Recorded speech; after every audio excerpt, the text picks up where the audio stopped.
우리가 사도행전 강의를 통해서 초대교회가 어떻게 시작되는가라고 하는 것을 그 시간들을 통해서 잘 살펴보았습니다. 초대교회의 시작을 보여주는 이 사도행전에서 성령의 임재의 사건은 곧 그리스도의 구속의 완성이요 성취의 의미였습니다.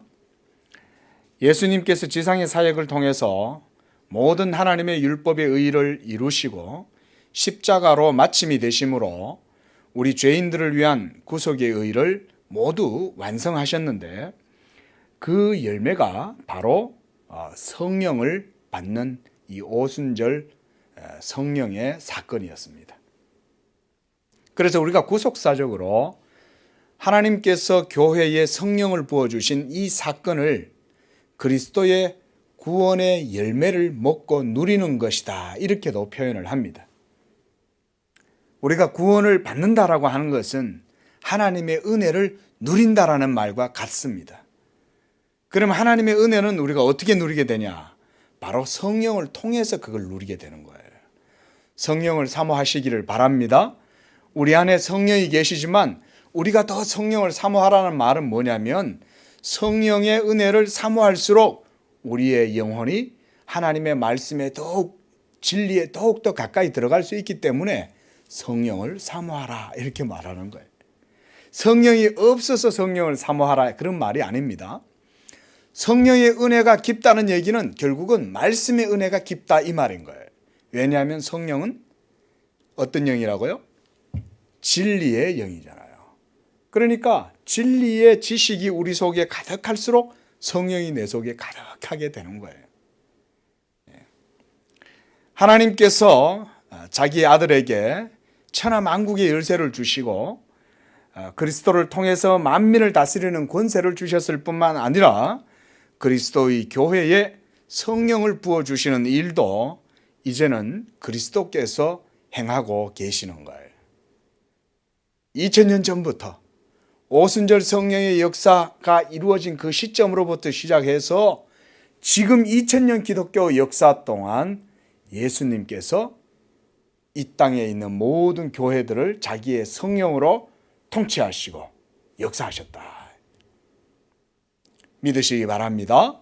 지금도 그리스도는 성령으로 통치하시고 역사하세요. 그러므로 이 성령이 우리 믿는 자들과 함께 한다는 이 사실을 믿는 믿음이야말로 우리가 예수님을 믿는 믿음과 언제나 같이 있는 거예요. 예수님을 믿는다라고 하면서 성령에 대한 믿음이 없다면 그 믿음은 헛된 거예요. 사실은 무늬만 믿는다고 말할 뿐이지 진짜 믿음은 없어요. 왜냐하면 예수 믿는 우리의 믿음은 성령의 역사로 말미암아 믿는 것이기 때문에.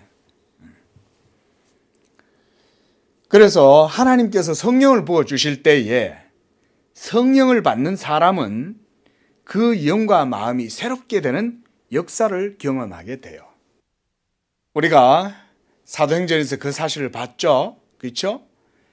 성령을 받기 전에는 제자들은 무서워서 떨고 두려워하고 도망다니고 숨고 확신도 없고 그러면서 예수님을 모두 다 피해서 도망 뿔뿔이 다 흩어져 버리고 도망을 가고, 그리고 심지어 예수님이 부활하셔서 40일 동안 함께 하는 동안에도 제자들은 예수님의 부활이 실감이 나지 않을 정도였던 거예요. 그렇게 눈앞에 있는 예수님을 보고서도 믿지 못하던 제자들, 그렇죠? 그러니까 여러분, 믿음은요, 외적으로 표면적으로 가식적으로 뭔가 보여야 믿는다? 아니에요. 그렇게 해서 믿는다 그러면 도리어 그것은 성경의 진리에 부합되지가 않아요. 진짜 믿음은 어떻게 생깁니까?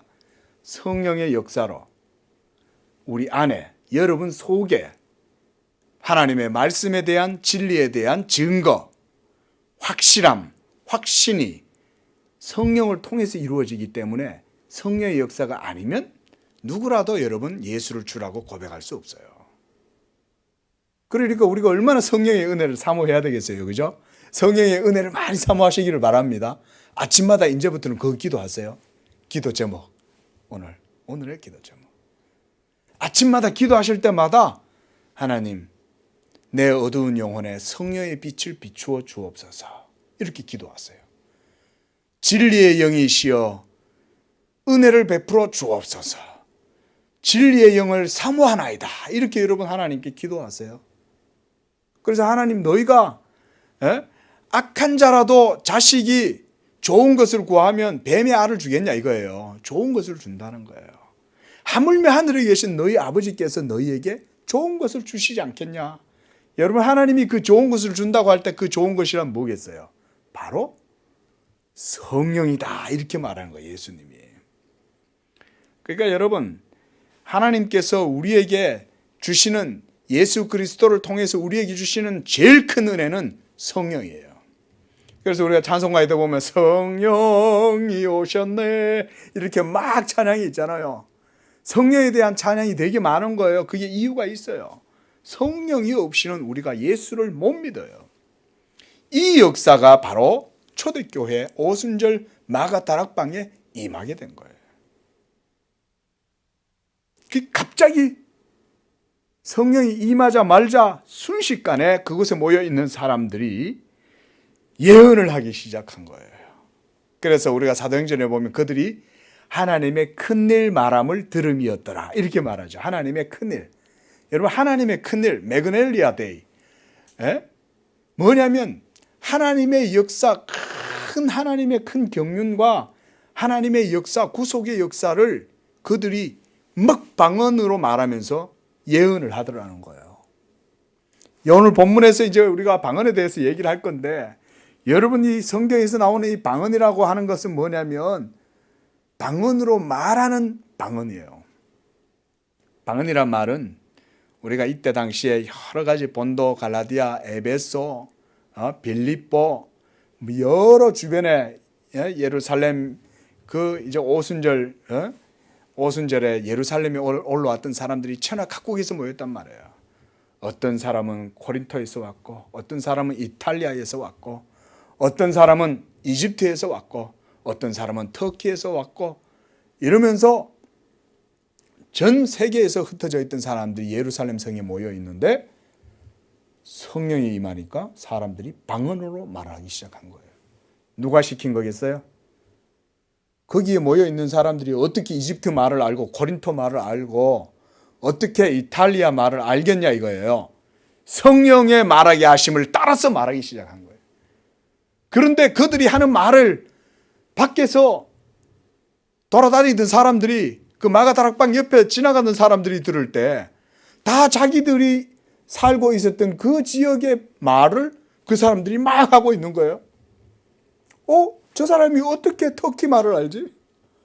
아니, 저 사람은 이곳 지역의 사람인데 어떻게 이탈리아 말을 아는 거지? 아니, 저 사람은 어떻게 이집트 말을 아는 거야? 그 외에도 뭐 사우디아라비아나 모압이나 많았을 거 아니에요. 그쪽이 바벨론이나 아수르나. 그런 지역들에 있는 사람들이 다 그 말을 들었다 이거예요. 여기서 방언 말한다 이렇게 얘기하는 것은 바로 그런 방언을 말하는 거예요. 그랬더니 사람들이 놀라운 역사가 일어나는데 하나님의 큰 일을 방언을 통해서 막 말하는 거예요. 그러니까 갑자기 그 예루살렘에 있는 수많은 하나님께 예배하러 올라왔던 사람들, 절기를 지키러 올라왔던 사람들이 깜짝 놀라겠죠. 일장무식했던 사람들, 그냥 이 예루살렘에서 살던 사람들, 이런 사람들인데 어떻게 저들이 우리가 난 곳 방언을 아냐. 요즘 영어 한번 배우려면 몇 년 걸리겠어요. 우리가 그쵸, 성문 기본부터 해가지고 맨투맨 해가 지금까지 배워도 그거를 못 해가지고 쩔쩔매는데 순식간에 그 일이 이루어진 거예요. 그게 뭐겠어요? 성령으로 말미암지 않고는 그런 일이 있을 수가 없는 거죠. 그렇죠? 성령의 역사였던 거예요. 여러분, 이렇게 성령이 임해서 예언을 하는 사건은 구약 성경에도 종종 일어났어요. 대표적으로 이제 사울이 사무엘에게 이제 예언을, 사무엘이 이제 사울에게 예언을 하잖아요. 네가 이제 왕이 될 것이다. 그러면서 너는 성령을 받을 것이요 변하여 새 사람이 되리라 이러면서 사무엘이 사울에게 그 예언을 했습니다. 그러자 얼마 있다가 사울이 성령을 받아가지고 성령으로 예언을 하고, 그리고 여러 많은 사람들도 사울과 함께 있던 사람들이 같이 막 예언을 하는 거예요. 구약 성경에도 여러분 그런 성령이 임할 때 예언하는 사건이 일어났어요. 그러나 이것은 공식적으로 이루어진 것 아니고 비상하게 이루어진, 그때 당시에 간헐적으로 이루어지는 현상들이에요. 물론 그것도 하나님의 역사죠. 또 하나가 뭐냐면 모세가 이제 하나님께서 모세에게 그 이스라엘 장로 70인을 데리고 여호와를 뵈러 올라오라고 그러는 거예요. 그때 모세와 함께 올라갔던 70인 장로들도 예언을 할 뿐만 아니라 또 진영에 머무르면서 자기 장막에 있던 사람들도 그 두 사람, 엘닷과 메닷, 이 두 사람이 예언을 하는 거예요. 그걸 보고는 한 소년이 모세한테 와서 막 고소를 하는 거예요. 저 사람들이 예언을 합니다. 그 모세가 뭐라고 하냐면, 놔둬라. 이와 같이 모든 사람들이 다 나와 나처럼 이렇게 예언하기를 내가 원한다. 자, 이어서 모세가 했는 이 말의 의미가 뭐겠습니까? 모든 사람들이 성령을 받아서 예언의 영을 받는 게 하나님의 뜻이라는 거죠. 모세는 그걸 알고 있었던 거예요. 벌써 그때부터. 여러분 보세요. 그러니까 이 성령을 받는다는 것은 너무나 중요한 일인 거예요. 그래서 민수기 11장 25절에서 29절에 보면 이와 같이 모세가 이렇게 말해요. 여호와께서 그의 영을 그의 모든 백성에게 주사 다 선지자가 되게 하시기를 원하노라, 이렇게 말합니다. 다 선지자가 되기를. 결국은 성령을 받아서 그렇게 예언하는 영을 받았으면 좋겠다, 이 말이죠. 결국 그게 언제 성취가 됐어요? 바로 예루살렘 마가다락방의 오순절에 임한 그 성령의 역사를 통해서 그 일이 이루어진 거예요.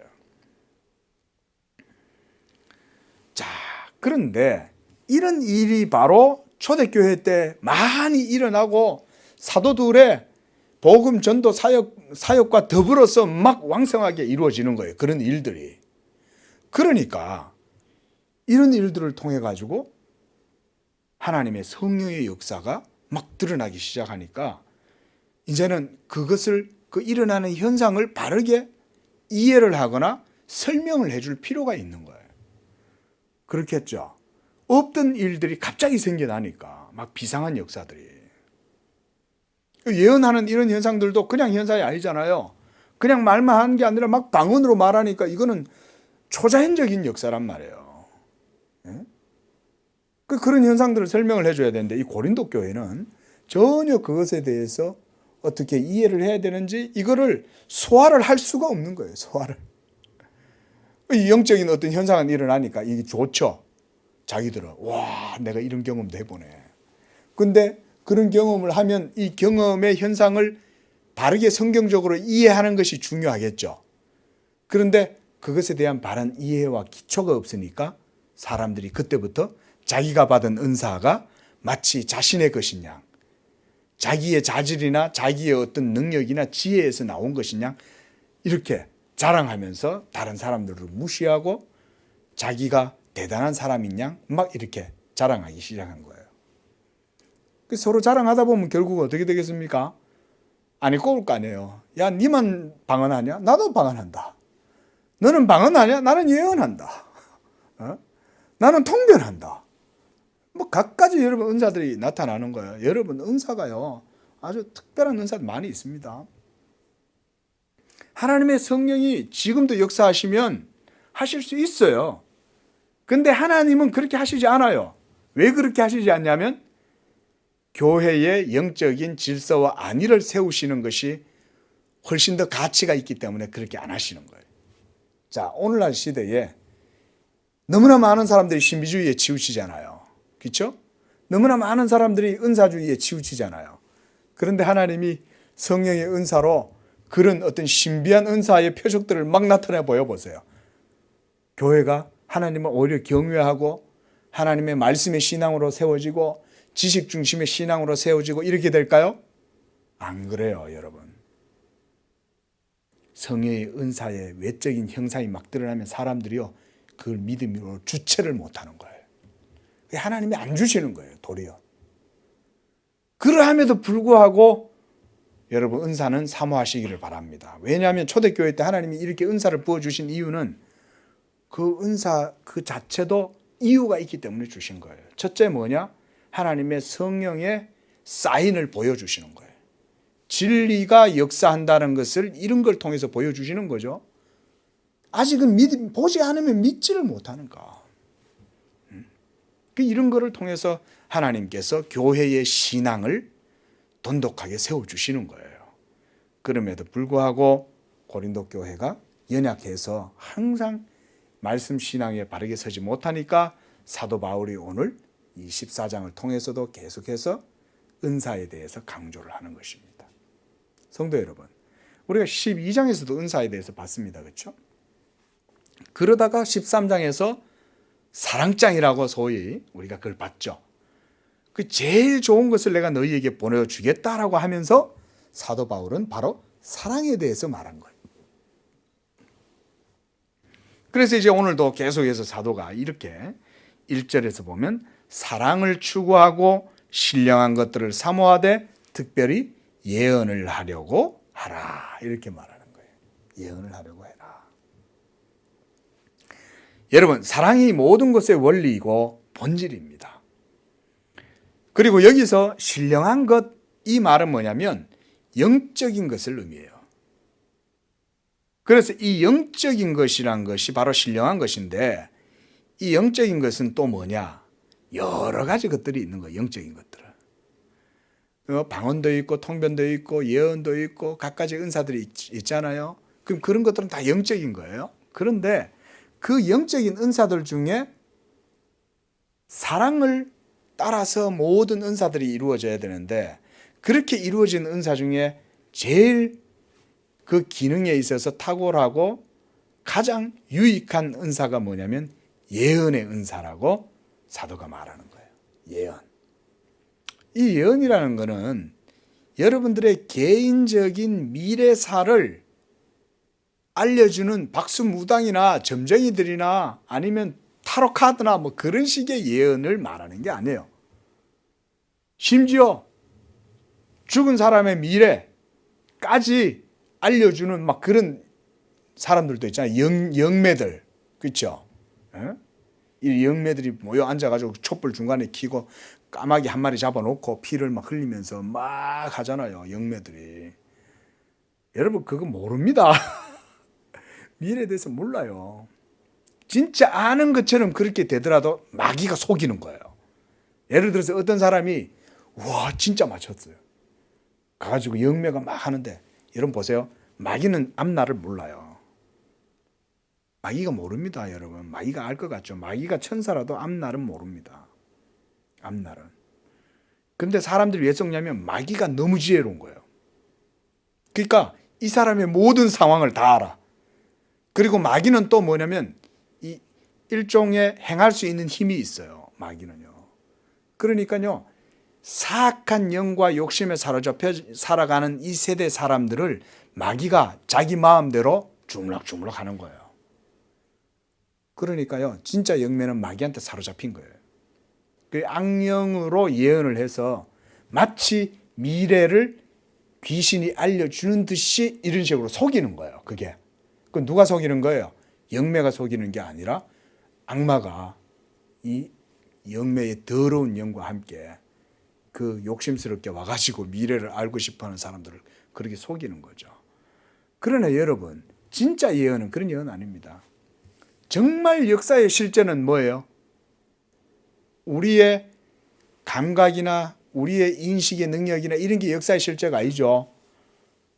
제가 우리 교회는 늘 이거 강조해요. 여러분 실제가 뭐냐 이거예요. 여러분 이 철학적 담론이 아닙니다.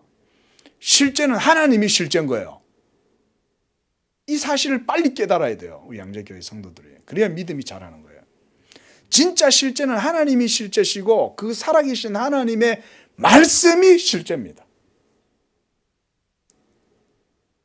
그러니까 그 말씀의 영이 오순절 성령 강림을 통해서 이루어지니까 그들이 말씀을 말하는 거예요. 성령으로.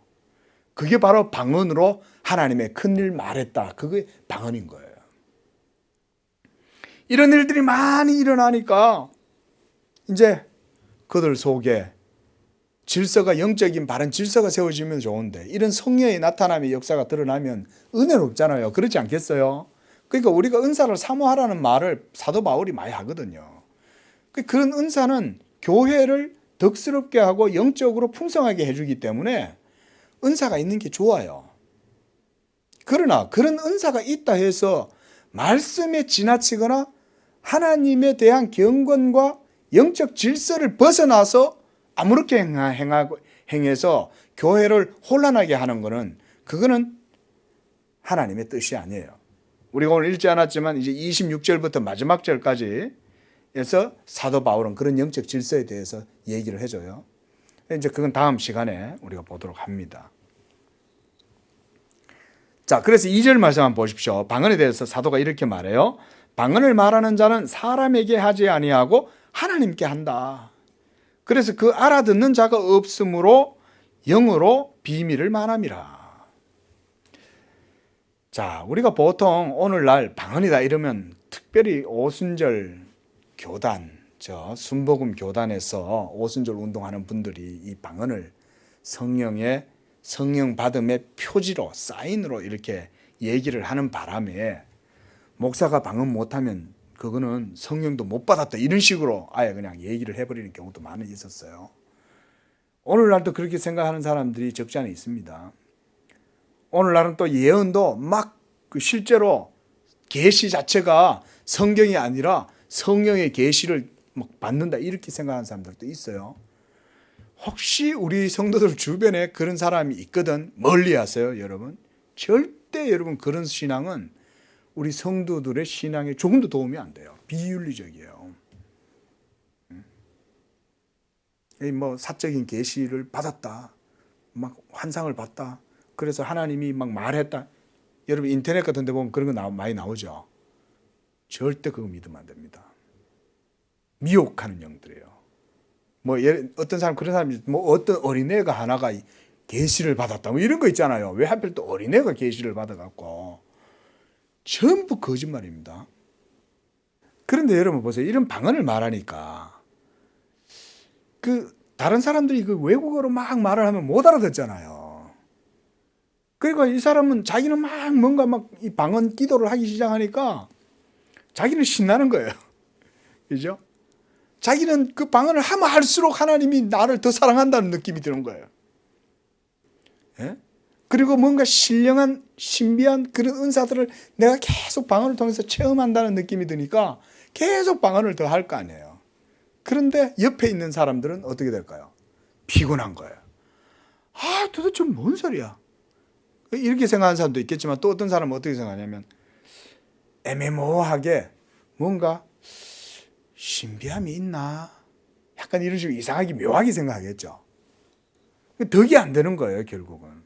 뭔 말을 하는지도 모르고 계속 따발따발 그러긴 하는데 그 의미가 도무지 나한테는 아무 전달력이 없으니까, 그러니까 다른 사람한테는 이게 덕을 못 세우는 거예요. 그래서 사도가 이렇게 말해요. 3절에 그러나 예언하는 자는 사람에게 말하여 덕을 세우고 건면하고 위로하는 것이다. 왜냐하면 예언은 이렇게 제가 여러분들에게 말하듯이 이렇게 얘기하는 형태로 하니까 그러면 여러분들이 듣고 이해를 할 수 있잖아요. 그런데 제가 막 라틴어로 막 말을 해. 그러면은 뭔가 대단한 일이 일어나는 것 같긴 한데, 그래서 뭔가 신령스러움이 있는 것 같긴 한데 도무지 그 의미가 내 영혼에는 아무런 느낌이 없어. 그렇죠? 궁금하기만 하고. 그래서 4절에 보세요. 방언을 말하는 자는 자기의 덕을 세우고 예언하는 자는 교회의 덕을 세우나니 그랬어요. 방언은 결국은 자기가 방언을 할 때는 자기 영혼에는 이게 뭔가 이렇게 좋은 느낌을 주고 여러 가지 유익들을 누려요. 그런데 예언을 하는 자는 자기에게 덕을 끼치는 게 아니라 교회 전체에 공동체에 덕을 끼치는 거예요. 그러니까 어느 게 더 나은 은사예요? 공동체 전체를 유익하게 하는 이런 은사가 더 나은 거 아니에요.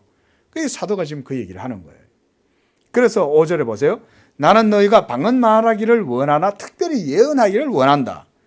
만일 방언을 말하는 자가 통역하여 교회에 덕을 세우지 아니하면 예언하는 자만 못하다. 여기서 결국 여러분 이 예언이라고 하는 것은 뭐냐면 아직은 당시에는 이 성경의 계시가 이 성경의 정경이 확립되지 않았잖아요. 구약 성경은 있었지만 아직은 초대교회와 사도들이 여전히 활동하던 시대였고 기독교 복음의 기초가 세워지는 시기였단 말이에요. 잘 생각해 보세요. 이렇게 기독교 기초가 세워지는 그런 시대에 그런 상황에서 성령께서 이렇게 역사하실 필요가 있는 거죠. 왜냐하면 사람들에게 믿음의 증거를 세워주어야 되니까. 그러니까 성령이 역사하심으로 이러한 은사의 효력들이 유익성들이 교회를 믿음으로 세우도록 한 거예요. 그게 덕이 되는 거예요. 그러니까. 그런데 방언은 개인 자신에게만 유익하지만 예언, 곧 하나님의 말씀을 막 예언하는 거는 그거는 교회에 그걸 듣는 사람들한테 교훈이 되잖아요. 그래서 6절에 사도가 이렇게 말합니다. 내가 너희에게 나아가서 방언으로 말하고 계시나 지식이나 예언이나 가르치는 것으로 말하지 아니하면 너희에게 무엇이 유익하겠냐. 자, 여기서 보세요. 계시, 지식, 그다음 가르치는 것은 예언하고 사실은 같은 거예요. 그러면 이제는 성경이 이제 정경성이 이제 세워져 있고 이제 신약에는 우리가 이제 성경을 가지고 있어요. 하나님의 말씀 66권을. 그러면 오늘날의 예언은 뭘까요? 오늘날의 예언은 목사가 성경에 있는 이 말씀들을 가지고 강론하고 설교하는 게 예언 행위예요. 그게 예언이에요. 왜냐하면 아까도 말씀드렸다시피 하나님의 말씀이기 때문에 성경이. 이거를요 바르게 잘 알아야 이게 개혁주의 장로교의 교인이 되는 거예요. 기록된 성경의 말씀이 하나님의 말씀이라는 사실을 믿으시기 바랍니다. 그래서 우리가 성경을 계시의 말씀이라고 그러는 거예요. 성경 66권. 이것은 하나님의 성령으로 감동되어 저자들이 기록한 바로 그 영감으로 기록된 성경입니다. 그러니까 오늘날의 예언은요, 이 초대교회나 사도시대들처럼 막 그렇게 막 예언하는 그런 예언이 아니에요. 성령의 충만함을 받아도 성경 안에서 자기가 말하는 그 모든 모든 것들도 담설들도 전부 다 성경에 의해서 검증을 받아야 돼요. 오늘날도. 예를 들어 그런 사람이 있잖아요. 어느 날 갑자기 어떤 사람이 성령을 받았어요. 그럴 수 있잖아요. 그래가지고 이 사람이 막 은혜가 충만하고 한데 그 사람이 받은 영에 대한 검증은 성경을 통해서 받아야 돼요. 그의 영은 하나님의 말씀에서 분별을 하는 거예요. 그가 하나님의 성경을 벗어나서 막 얘기하면 그게 이제 이만희가 되는 거예요. 그래 되면 교주가 되는 거예요. 성경에 기록된 계시가 아닌 다른 얘기를 하기 시작하면 그때부터 이단이 되기 시작하는 거예요. 그래서 성경을 기준으로 해서 영을 분별하는데 오늘날의 예언의 활동은 바로 목사의 설교를 통해서 이루어지는 겁니다. 그러니까 여러분 목사가 말씀을 강론하면 여러분들이 이걸 들으면서 여러분들의 믿음이 말씀 안에서 깨닫고 배우고 이러면서 자라나잖아요. 그렇죠? 그래서 계시, 지식, 가르치는 것, 이 모든 것들은 다 오늘날 우리가 예언과 같은 거다 이렇게 보는 거예요. 인터넷 유튜브 같은 데서 막 환상 보고 예언 받았고 뭐 하나님이 막 날 사랑하셔가지고 나한테 뭐 장차 우리나라에 일어날 일을 보여주셨고 세계가 어떻고 막 이런 사람들 있잖아요. 여러분 전부 다 악령이 사로잡힌 사람들이에요. 악령이에요, 악령 여러분. 하나도 믿지 마세요. 하나도. 심지어 뭐 죽고 천국에 갔다 왔다 이런 사람 말도 믿지 마세요. 그거. 갔다 왔는지 안 왔는지는 하나님만 알아요. 그 사람조차도 몰라요. 갔다 왔다는 사람도. 왜냐하면 그 사람 꿈 꿨을지 어떻게 알아요? 지가 꿈을 강렬하게 꿔놓고 너무나 애기가 아파갖고 아니면 자기가 너무나 힘들어서 그랬는데 심지어 병이 나왔대. 병이 나을 수도 있어요. 저희 어머니도 돌아가실 때 서울대학병원에서 암 판정 받으시고 병원에서 치료하고 입원해 계시는데 바로 옆에 있던 분이 2개월밖에 못 산다고 들어왔다가 우리 어머니 침상 옆에 있던 분이 그분은 이제 사형 선고 받고 이제 죽을 날 기다리고 있다가 완전 병이 다 나온 거예요. 암세포가 다 사라져 버린 거예요. 갑자기. 기적이 일어난 거죠. 그러나 여러분, 그런 일이 일어났다고 해서 우리가 그것 때문에 놀라고 그럴 필요가 전혀 없어요. 그 사람 그래도 얼마 있다 보면 다시 또 돌아가실 거예요. 그분도. 그렇죠? 중요한 게 뭐예요? 그런 일이 중요한 게 아니라는 거예요. 하나님의 말씀을 믿는 믿음이 더 중요한 거예요. 여러분, 마귀도요, 역사할 수 있습니다. 그 사람이 마귀가 고쳤을지 어떻게 알아요? 그래 따지면. 모르는 거예요. 우리의 절대적인 신앙의 표준과 기준은 하나님의 말씀이라는 사실을 믿으시기 바랍니다. 그리고 이 성경에 기록된 말씀으로 여러분들에게 말씀을 전하고 가르치고 증거하고 이거에 여러분 바른 예언 활동이다. 이것이. 그게 예언이에요. 자, 그래서 19절에 사도는 이렇게 말합니다. 그러나 교회에서 네가 남을 가르치기 위해 깨달은 마음으로 5마디 말하는 게 1만 마디 방언으로 말하는 것보다 더 낫다.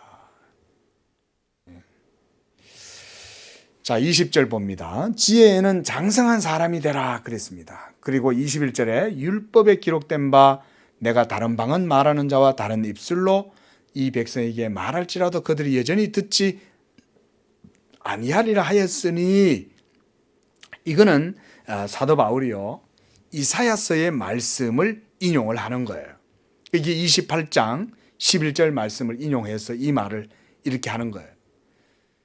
방언을 아무리 말을 해도 사람들이 그 방언 듣고 믿음 갖지 아니하리라, 그 얘기를 사도 바울이 지금 인용을 해서 말을 한다 이거예요. 그러므로 방언은 믿는 자들을 위하지 아니하고 믿지 아니하는 자들을 위한 표적이다. 왜냐하면 믿지 않는 자들이 그걸 보면 뭐라고 하겠어요? 신기하네 그럴 거 아니에요. 어떻게 나는 30년 내도록 영어 공부했는데도 미국 사람 만나면 한마디도 못하는데 저 사람은 어떻게 저렇게 갑자기 막 이탈리아 말을 로마어를 막 하지? 그러니까 여러분 안 믿는 자들이 이걸 보면 신기하게 얘기했죠. 그러나 표적이나 예언은 믿지 아니하는 자들을 위하지 않고 믿는 자들을 위함이다. 하나님의 말씀을 듣기를 원하는 자들한테는 예언의 은사가 훨씬 더 덕을 끼치는 거예요. 그렇겠죠. 삼각산에 가가지고 제자실 오살리 기도원에 가가지고 내도록 방언해도 돌아와갖고 다른 사람한테는 아무런 영적인 은혜와 유익을 나누지를 못해요. 그러나 하나님의 말씀에 대한 은사를 받으면 성경을 이해하게 되고 성경을 이해한 것을 가지고 다른 사람한테 조리 있게 설명도 해주고 그럴 수 있잖아요. 얼마나 유익이 커요 그러면. 자, 23절 봅니다. 온 교회가 함께 모여 다 방언으로 말하면 어떻게 되겠어요?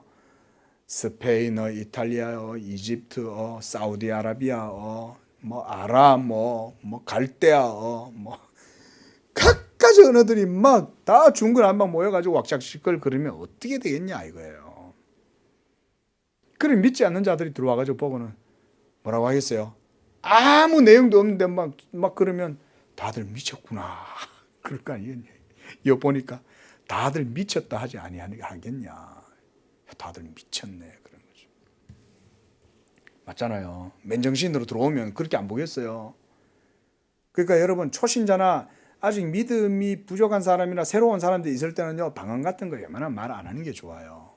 도리어 그 사람들의 마음만 산란하게 만들고 심란하게 만드는 거예요.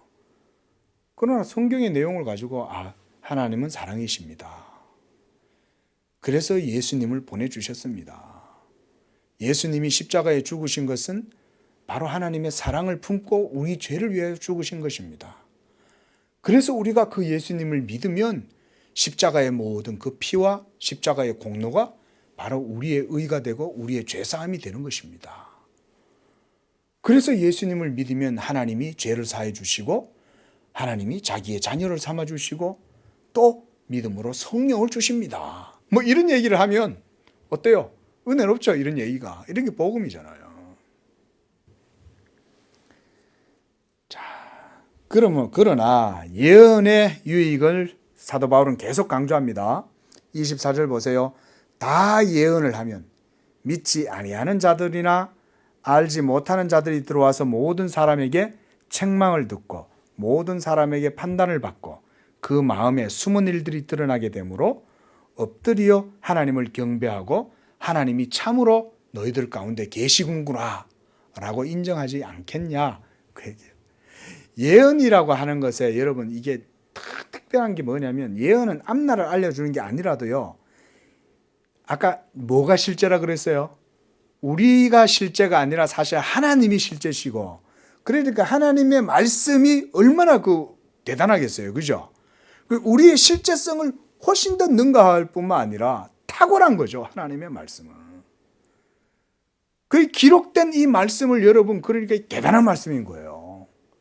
어거스틴 보세요. 어거스틴이 그렇게 막 마귀교에 빠지고 창녀한테 빠지고 음란한 생활을 하고 다 도덕적 타락 생활을 하고 막 방황을 하며 영적으로 이단에 빠져가지고 막 사이비 종교 같은 데 끌려다니면서 그리고 막 살아가고 있을 때 성령의 음성이 들린 거예요. 로마서 13장에 있는 말씀을 가지고 성령이 이 어거스틴의 영혼을 울린 거예요. 여러분 보세요. 성령이 어거스틴을 변화시킬 때 말씀으로 했다는 게 이게 아주 특별하게 우리가 주목을 해야 되는 거예요. 그 말씀의 성경 구절이 이 어거스틴의 영혼에 빛으로 비추니까 어거스틴이 그때부터 탁월한 신학자가 된 거예요. 할렐루야. 이게 성령의 역사인 거예요, 여러분. 그러니까 그때부터 이 어거스틴이 예언 활동을 시작하니까 어거스틴이 신국론이라고 하는 이 하나님의 도성이라고 하는 이 책을 불의의 명작이잖아요. 이것을 쓰면서 로마가 멸망하게 된 원인을 예언적으로 해석을 하잖아요. 하나님의 말씀으로. 오늘날도 마찬가지인 거예요, 여러분. 기록된 성경의 내용이 캐캐묵은 고대 문서라고 생각하는 사람들은 하나님을 전혀 모르는 사람들인 거예요. 그런데 이 말씀이 살아있다는 게 어디서 증명되냐면 이 말씀이 강론될 때 이 시대의 모든 영적인 상태가 성경의 말씀에 의해서 분별이 되고 판단이 된다니까요. 그러니까 여기에서 보면 숨은 일도 드러나고 모든 사람이 판단받고 책망을 받는다는 게 이러한 예언을 통해서 이루어지는 것이다. 자, 말씀을 맺겠습니다. 여러분 결국은 교회 내의 은사는 교회의 덕을 위한 겁니다. 그러니까 여러분들도 어떤 은사가 있어도 그 하나님께 감사하되 공동체의 덕을 끼칠 수 있는 은사를 받으면 하나님께 더 감사하시고 그리고 은사를 사모하세요. 예수 믿으면 하나님이 반드시 은사를 주세요. 성령을 통해서. 성령의 은혜를 구하고 성령의 은사를 구하세요. 괜찮아요. 그러나 교회의 덕을 위하여 하는 것. 그 모든 것 위에 무슨 원리로 해라? 사랑의 원리로 해라는 거예요. 이게 사도 바울의 지금 교훈의 중심된 논지입니다. 기도하겠습니다.